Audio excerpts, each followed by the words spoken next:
বাংলা চলচ্চিত্রের ইতিহাসে কালী বন্দ্যোপাধ্যায় কেবল একজন অভিনেতা ছিলেন না, বরং তিনি ছিলেন অভিনয়ের এক ভিন্ন ব্যাকরণের রচয়িতা। ১৯৫০ থেকে ১৯৭০-এর দশকে সেই স্বর্ণযুগে যখন মহানায়ক উত্তম কুমারের রোমান্টিক ক্যারিশমা এবং সৌমিত্র চট্টোপাধ্যায়ের বৌদ্ধিক আভিজাত্য দর্শকদের আচ্ছন্ন করে রেখেছিল, তখন এক নিভৃতচারী শিল্পী পর্দার আড়ালে মেথড অ্যাক্টিং বা চরিত্রাভিনেতার এক নতুন সংজ্ঞা তৈরি করছিলেন। সত্যজিৎ রায়, ঋত্বিক ঘটক এবং মৃণাল সেন এই তিন কিংবদন্তি পরিচালকের সঙ্গেই তার কাজ কেবল পেশাদারি সম্পর্ক ছিল না, বরং তা ছিল বাংলা সিনেমার বিবর্তনের একটি মাইলফলক। বিংশ শতাব্দীর সেই উত্তাল সময়ে কলকাতার রাস্তা থেকে শুরু করে অযান্ত্রিকের ট্যাক্সির সিট পর্যন্ত সর্বত্র তিনি ছড়িয়ে দিয়েছিলেন তার অভিনয়ের স্বাভাবিকতা। কালী বন্দ্যোপাধ্যায়ের জন্ম ১৯২০ সালের ২০ নভেম্বর কলকাতার কালীঘাট অঞ্চলে এক সচ্ছল মধ্যবিত্ত পরিবারে। তার পুরো নাম ছিল কালীপ্রসাদ বন্দ্যোপাধ্যায়। তার পরিবার মূলত পূর্ববঙ্গের ঢাকা জেলার বিক্রমপুরের অধিবাসী ছিল, যা তার চরিত্রে এক প্রকারের লড়াকু মানসিকতা এবং মাটির টান তৈরি করেছিল। তার পিতা মনীন্দ্রনাথ বন্দ্যোপাধ্যায় ছিলেন একজন নামী আইনজীবী এবং অত্যন্ত কঠোর শৃঙ্খলা পরায়ণ ব্যক্তি। এই পারিবারিক শৃঙ্খলা এবং পিতার কঠোর আদর্শ কালীবাবুর ছোটবেলাকে দারুণভাবে প্রভাবিত করেছিল। তার ঠাকুরদা পুলিশে চাকরি করতেন, ফলে বাড়িতে এক ধরনের প্রশাসনিক গাম্ভীর্য সর্বদাই বিরাজ করত। শৈশবে কালী বন্দ্যোপাধ্যায়ের ঝোঁক অভিনয়ের চেয়ে খেলাধুলার দিকেই বেশি ছিল। তিনি ছিলেন এক দক্ষ ফুটবলার এবং ক্রিকেটে তাঁর ছিল অগাধ পাণ্ডিত্য। তাঁর মেজদাদা নরেন বন্দ্যোপাধ্যায় ছিলেন একজন প্রখ্যাত ক্রীড়াবিদ, যার কাছে তিনি ফুটবল, জিমন্যাস্টিক্স এবং বক্সিংয়ের প্রশিক্ষণ নিয়েছিলেন। এমনকি তিনি কলকাতার বিভিন্ন ফুটবল ক্লাবের হয়ে মাঠেও নেমেছিলেন। তবে তাঁর এই ক্রীড়াপ্রীতি তাঁর আইনজীবী পিতা পছন্দ করতেন না। খেলাধুলায় ভালো ফল করে পুরস্কার জিতলেও পিতাকে দেখানোর সাহস তাঁর ছিল না, এবং অনেক সময় এই কারণে তাকে শারীরিক নির্যাতনের শিকারও হতে হয়েছে। জীবনের পরবর্তী সময়ে তিনি স্বীকার করেছিলেন যে তার অভিনীত চরিত্রগুলোতে যে একগুঁয়েমি বা চ্যালেঞ্জ নেওয়ার মানসিকতা দেখা যেত, তার উৎস ছিল শৈশবে পিতার সেই কঠোর শাসনের বিরুদ্ধে তার মনের নীরব বিদ্রোহ। রিপন কলেজে ভর্তি হলেও পড়াশোনা শেষ করা তাঁর পক্ষে সম্ভব হয়নি। দ্বিতীয় বিশ্বযুদ্ধের সময় তিনি বিমান বাহিনীতে এয়ারফোর্স সৈনিক পদে যোগ দেওয়ার প্রশিক্ষণ নেন এবং দিল্লির ওয়্যারলেস হেডকোয়ার্টারে কাজ করেন। পরবর্তীতে তিনি দোভাষী ইন্টারপ্রিটার হিসেবেও কাজ করেছিলেন এবং আমেরিকান আর্মি হাসপাতালে তার সংক্ষিপ্ত কর্মকাল ছিল। এই বিচিত্র কর্মজীবন এবং বিভিন্ন সংস্কৃতির মানুষের সংস্পর্শ তাকে মানব চরিত্রের গূঢ় রহস্য বুঝতে সাহায্য করেছিল, যা পরবর্তীতে তার অভিনয়ের প্রধান হাতিয়ার হয়ে ওঠে। কালী বন্দ্যোপাধ্যায়ের অভিনয় জীবনের প্রকৃত ভিত তৈরি হয়েছিল ভারতীয় গণনাট্য সংঘ বা আইপিটিএ, ইন্ডিয়ান পিপলস থিয়েটার অ্যাসোসিয়েশনের হাত ধরে। ১৯৪০-এর দশকের শেষ দিকে যখন দেশভাগ এবং দাঙ্গার ক্ষত নিয়ে কলকাতা ধুঁকছে, তখন কালীবাবু গণনাট্য সংঘের আদর্শে অনুপ্রাণিত হন। তিনি ১৯৪৬ সালের ভাতৃঘাতী দাঙ্গা প্রতিরোধেও সক্রিয় ভূমিকা পালন করেছিলেন। গণনাট্য সংঘ ছিল কেবল একটি সাংস্কৃতিক মঞ্চ নয়, এটি ছিল প্রতিবাদের এক শৈল্পিক মাধ্যম।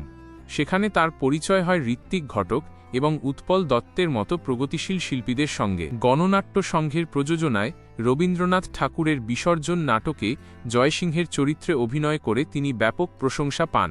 এই নাটকেই ঋত্বিক এবং উৎপল দত্তের সঙ্গে তার সেই ঐতিহাসিক বন্ধুত্ব শুরু হয়, যা আজীবন অম্লান ছিল। এখানেই তিনি তার জীবনের সহধর্মিণী প্রীতি বন্দ্যোপাধ্যায়কে খুঁজে পান, যিনি নিজেও একজন সহমর্মী শিল্পী ছিলেন। কালীবাবুর রাজনৈতিক চেতনা ছিল কমিউনিস্ট আদর্শে অনুপ্রাণিত, যা তাঁর অভিনয়ের মেজাজে এক ধরনের শ্রেণী সচেতনতা এবং শ্রমজীবী মানুষের প্রতি গভীর মমতা যোগ করেছিল। বাংলা সিনেমার ইতিহাসে ঋত্বিক ঘটক এবং কালী বন্দ্যোপাধ্যায়ের রসায়ন এক অভাবনীয় শিল্প সৃষ্টি করেছে। ঋত্বিক ঘটকের সিনেমার ভাষা ছিল জটিল, মহাকাব্যিক এবং অনেক ক্ষেত্রে প্রথাগত ব্যাকরণের বিরোধী। এই বিশেষ ভাষা বুঝতে এবং পর্দায় তা ফুটিয়ে তুলতে কালী বন্দ্যোপাধ্যায়ের মতো একজন স্বাভাবিক অথচ অসাধারণ অভিনেতার প্রয়োজন ছিল। তাঁদের প্রথম উল্লেখযোগ্য কাজ নাগরিক ১৯৫২, যা মুক্তি পেতে ২৫ বছর দেরি হলেও বাংলা সিনেমার প্রথম আর্ট ফিল্ম হিসেবে স্বীকৃত। ১৯৫৮ সালে মুক্তিপ্রাপ্ত অযান্ত্রিক চলচ্চিত্রের বিমল চরিত্রটি কালী বন্দ্যোপাধ্যায়কে অমরত্ব দান করেছে। সুবোধ ঘোষের ছোট গল্প অবলম্বনে নির্মিত এই ছবি এক ট্যাক্সি ড্রাইভার এবং তার জীর্ণ ১৯২০ সালের শেভ্রোলেট গাড়ির নাম জগদ্দল অদ্ভুত প্রেমের গল্প। বিমলের কাছে জগদ্দল কেবল একটি যন্ত্র ছিল না, বরং ছিল একজন রক্ত মাংসের সঙ্গী। কালী বন্দ্যোপাধ্যায় বিমল চরিত্রটিকে এমনভাবে ফুটিয়ে তুলেছিলেন যে তিনি যখন গাড়ির সঙ্গে কথা বলতেন বা গাড়ির ব্রেকডাউন দেখে বিমর্ষ হতেন, তখন দর্শকরাও সেই যন্ত্রের প্রতি মায়ায় জড়িয়ে পড়তেন। এই চলচ্চিত্রে কালীবাবুর অভিনয় ছিল শান্ত অথচ গভীর। তিনি বিমলের একাকিত্বকে তার চোখের চাহনি এবং ট্যাক্সির স্টিয়ারিং ধরার ভঙ্গিতে প্রকাশ করতেন। যখন বিমল তার গাড়িটিকে বাচ্চা বাঘ বলে ডাকতেন, তখন তার মুখে এক অদ্ভুত শৈশবসুলভ সারল্য ফুটে উঠত। ঋত্বিক ঘটক এই ছবিতে শব্দের সূক্ষ্ম ব্যবহার করেছিলেন। গাড়ির যান্ত্রিক আওয়াজকে তিনি বিমলের অনুভূতির সঙ্গে মিলিয়ে দিয়েছিলেন। কালী বন্দ্যোপাধ্যায়ও সেই শব্দের সুর ধরে তার শরীরের ভাষা বা বডি ল্যাঙ্গুয়েজকে নিয়ন্ত্রণ করতেন।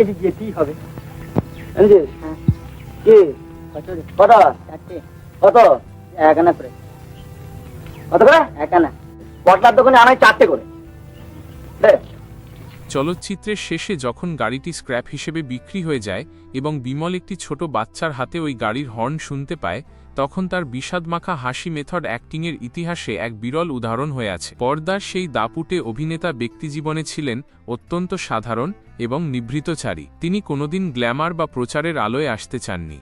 তার সাধারণ জীবনযাপন এবং বামপন্থী আদর্শ তাকে ইন্ডাস্ট্রির ভিড় থেকে আলাদা করে রেখেছিল। ১৯৫২ সালে তার কন্যা তাপসীর জন্মের সময় তিনি পেশাদার অভিনয়কে উপার্জনের প্রধান পথ হিসেবে বেছে নেন, যদিও তার আগে তার জীবনের আর্থিক অবস্থা ছিল শোচনীয়। ক্যারিয়ারের শুরুতে এবং মাঝামাঝি সময় তাকে চরম দারিদ্র্যের মোকাবিলা করতে হয়েছে, এমনকি তিনি একবার দারিদ্র্যের চাপে কথাও ভেবেছিলেন। সরোজদের ডাক হরকরা ছবিতে অভিনয়ের সুযোগই তাকে সেই অন্ধকার সময় থেকে টেনে আনে। পরবর্তীকালে অঞ্জন চৌধুরীর মতো পরিচালকদের বাণিজ্যিক ছবিতে অভিনয় করে তিনি তার অন্য সংস্থান নিশ্চিত করেছিলেন। কালীবাবু আমৃত্যু শিল্পী ছিলেন। জীবনের শেষ দিন পর্যন্ত তিনি শুটিং ফ্লোরে কাটাতে চেয়েছিলেন। তার শেষ ছবি ছিল তান্ত্রিক। এই ছবির শুটিং করতে গিয়ে তাকে প্রচণ্ড বৃষ্টিতে ভিজতে হয়েছিল। সেই ঠান্ডায় ভিজে তার ব্রঙ্কো নিউমোনিয়া হয়। হাসপাতালে ভর্তি করা হলেও আর ফেরানো যায়নি এই মহান শিল্পীকে। ১৯৯৩ সালের ৫ই জুলাই লখনউতে তার মৃত্যু হয়, যা ছিল বাংলা চলচ্চিত্রের এক অপূরণীয় ক্ষতি।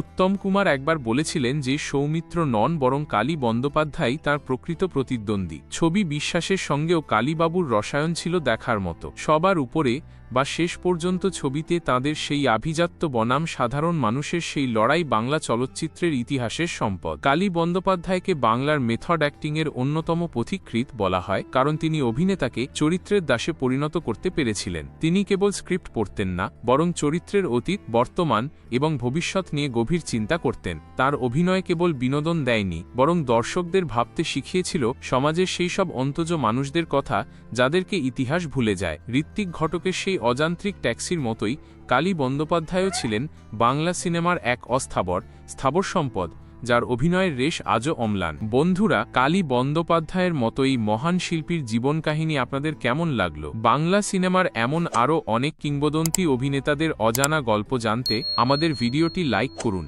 এবং চ্যানেলটি সাবস্ক্রাইব করতে ভুলবেন না। ধন্যবাদ।